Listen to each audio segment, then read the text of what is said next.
For me, it's just been so unpredictable. It's been so strange. And shown me how utterly mad life really is. Before Yoni was killed, I know that at an evening such as this, my place would really be sitting amongst you, amongst the audience. But with his sudden death, my entire life really changed. Suddenly, I was catapulted into a totally new realm of existence, into a different world, and I can never get back to the old one. Just wait until... It's one of the happiest days of Marsha Gladstone's life. She and her... It's just a completely different world, and I realise that I'm stuck here, and I can never get back to where I was before. I'll never stop struggling to come to terms with my loss and how it happened, and the randomness, the meaninglessness, the pointlessness of it. Yoni's death is like this enormous elephant in the room that accompanies me wherever I go, whatever I do, and it's the lens through which everything else in my life is filtered. So now I have a story to tell, and it is the story of a terrible loss, but it's also the story of a difference that one young man can make to a community. And if in the telling I can inspire you, and I can fill you with a sense of the goodness and humanity that was Yoni, if I can inspire you to do more and to care more, then for me that means that Yoni still lives, because doing and caring is really what Yoni was all about. As Ari, my eldest son, said at Yoni's funeral, Yoni achieved more in his 19 years than many of us do in 90. He had hugely wide and varied interests. He was the youngest volunteer at the Glasgow Chevra Kadisha, helping prepare for burial according to Jewish law. He took responsibility for early morning Jewish assemblies in school. He tutored either religious or school subjects most days, as well as having his own regular learning sessions with the rabbi in shul. He headed Glasgow B'nai Akiva, the Jewish Youth Council. He was the youth delegate to the Scottish Parliament. He helped out with shul services every week, and he taught cheder every Sunday. He taught himself to speak Ivrit and to play the guitar. And all this while he was studying for his hires. That's the Scottish equivalent of A-levels, which he and 4 others passed with the highest grades in Scotland. He had close friends of all backgrounds and ages and religions. He was nutty, zany, but utterly focused all at the same time. He was a great taekwondo enthusiast. And the children he led told me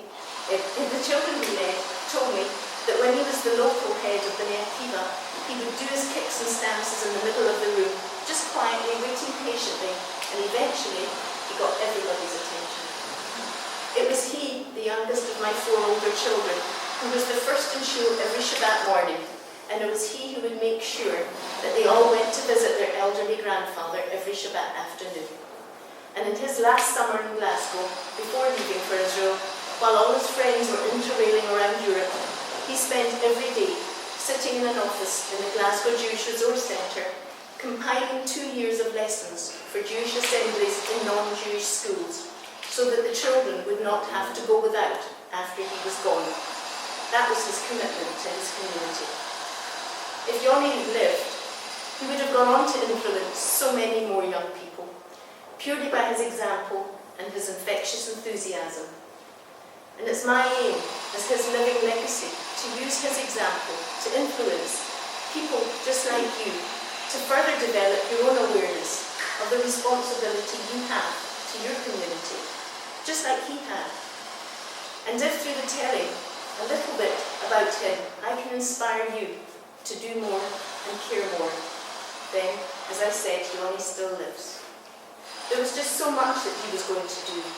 He was already making a name for himself as an outstanding youth and community leader, and he had a place to study medicine at UCL.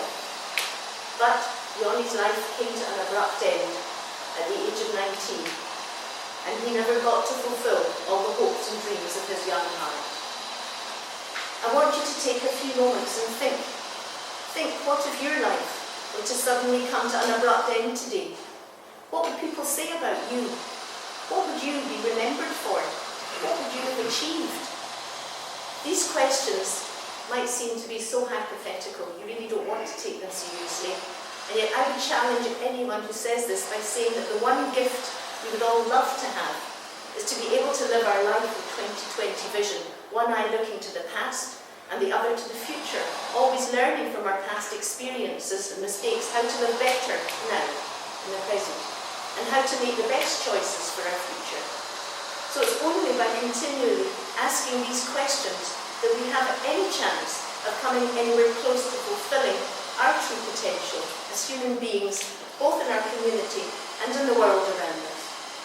Of course, no one has this 2020 vision in this way, but I do believe that by having these questions, what will I be remembered for?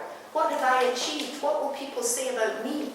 By having these questions constantly simmering in the back of our minds, we're far more likely to make better choices about investing our lives with meaning and making sure that when we look back in many, many years to come, we'll be able to say, hand on heart, that our lives really were worthwhile. These questions work like a filter for the mind, and they help to sift and separate what's important, what's really worth our time, and what's not. So, what will you be remembered for? As Rabbi Murphy said in Kinloch's show this year, at Yom Kippur, maybe some of you were there, he said, each of us have 86,400 opportunities every day. That is, every second we live, to choose. And I wonder, are you proud of the choices that you made? A few days after Yoni was killed, we found in his rucksack a list of 66 aphorisms he had written during the couple of years before. Let me read a few to you. If you don't do it, who will? When you feel that you have too much to do, make a list. There's nothing like organisation to bring you back down to earth. Always look for the good, both in people and situations. The job always fills, always expands to fill the time at hand, so don't be afraid of assuming extra responsibilities. If you find it difficult to motivate yourself to do something useful, then ask yourself the following questions. At the end of each week, what will I have accomplished?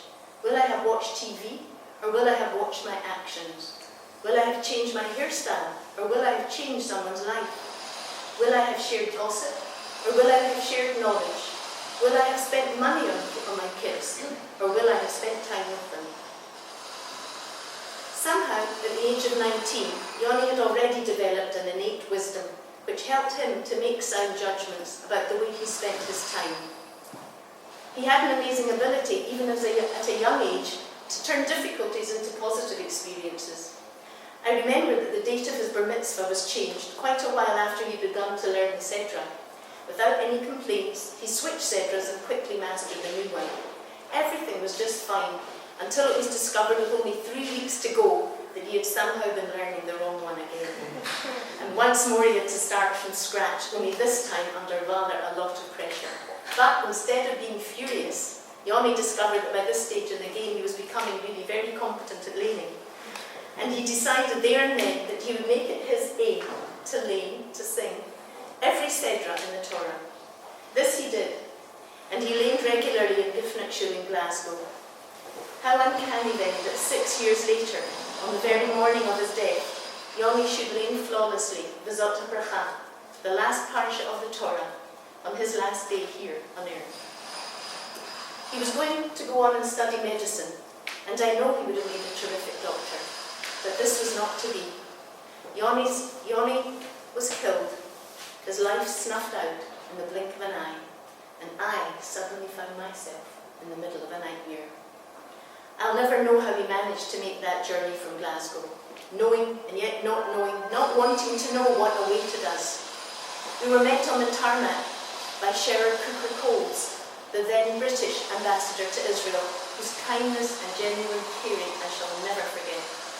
And all too quickly we were approaching that enormous modern structure topped with a helipad that is Ichilov Hospital in Tel Aviv. Suddenly I wanted everything to stop, to give me time to come to grips with what was happening, but of course there was no time. And without any preliminaries at all, we were led upstairs and straight to Yoni's bedside. We were so glad to have those few hours with him, to hold his hand, to talk and to pray, but we knew that this precious time was really just for our benefit and not his. It was clear to us as we gazed upon his peaceful face that our darling Yoni had already left us. Even he, with all his wonderful strength, just could not overcome this terrible and final hurdle. The doctors and surgeons in the neurological unit treated us with the most fantastic care. It was one of the surgeons who gently introduced us to the whole idea of transplants by telling us the story of his own father's full recovery and prolonged life after having received a heart transplant. We were entering unknown territory here, and the transplant team was there for us, helping us negotiate every turn, sharing the horrendously difficult decisions. Yoni was such a passionate person, and we knew that as a doctor he would have done everything within his power to save lives. We felt that in donating his organs, we were giving him the only and the final, the last chance, opportunity he would ever have to perform this mitzvah. He had boarded that Tel Aviv bus, full of life, full of fun and enthusiasm, on his way to spend the holiday week with his cousin Gideon and his uncle.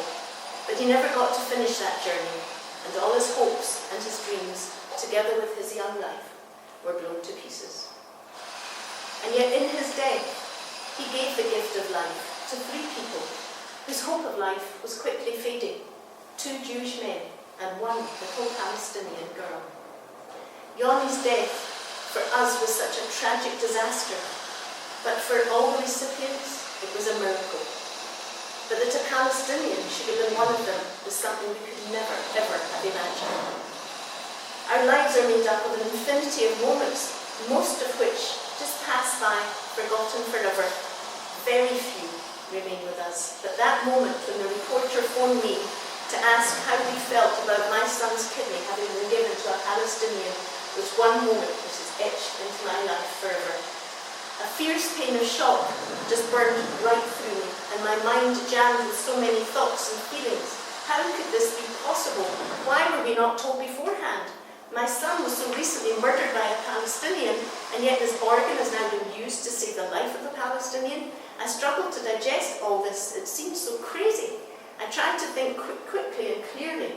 The reporter was still waiting on the other end of the phone, and then suddenly everything became clear, and I suddenly knew, without a doubt, this really was exactly as it should be. And I realised that what's important is the saving of a life. It didn't matter whose. And that really in the face of those terrorists who practice a culture of death and they nurture hatred, what could be a stronger statement for the sanctity of life than this? And I realised that the Israeli transplant team had been 100% correct in not discussing the matter. There really was nothing to discuss. The reporter was still waiting, and I answered, if something good can come out of something so evil, it helps us find meaning in the needless death of our son. A year later, I met Yasmin, this young Palestinian girl, and her family at their home. And as that young mother came forward to embrace me, I felt our 2 hearts merge, her gain and my loss just becoming one thing, forever bound by the accident of the perfect match.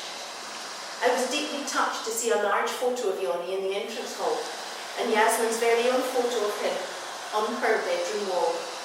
She called Yoni her brother, and oddly enough, she was strangely like my own dark-haired daughter Yael, Yoni's sister, who still has that same enlarged photo on her bedroom wall in Glasgow.